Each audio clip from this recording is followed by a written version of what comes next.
तो चलिए शुरू करते हैं। गे रात একটা বাজে কি আমি এখন পায়খানা করব আর বাপু ডরা গোনি কে ভাজি লাইটো না নুকু সঙ্গে বাপরে কুকুর টুকুর তো হয়ে গেছে ভূতু তো ডর লাগে রে আন্না মুনার করে কুই দেখাল নি যা বাপরে বাপু কে লাগে ভূতের আওয়াজ রে বাজি ডরাওনি আওয়াজ রে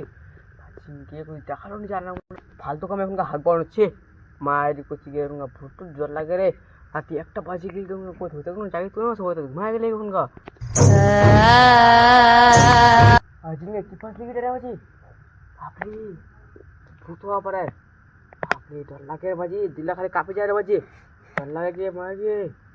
ভাগ্য হবে না তোমার ডর লাগে যা বাপরে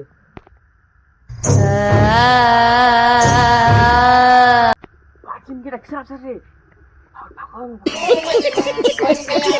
भगवान के ना बाजी भाग्य है डर लगा भूतर देखो ना आत्मा देखो भगवान विषय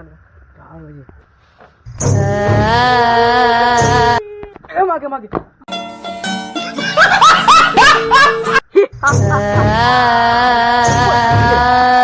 तेरे किस को मजा तेरा तेरी बहन का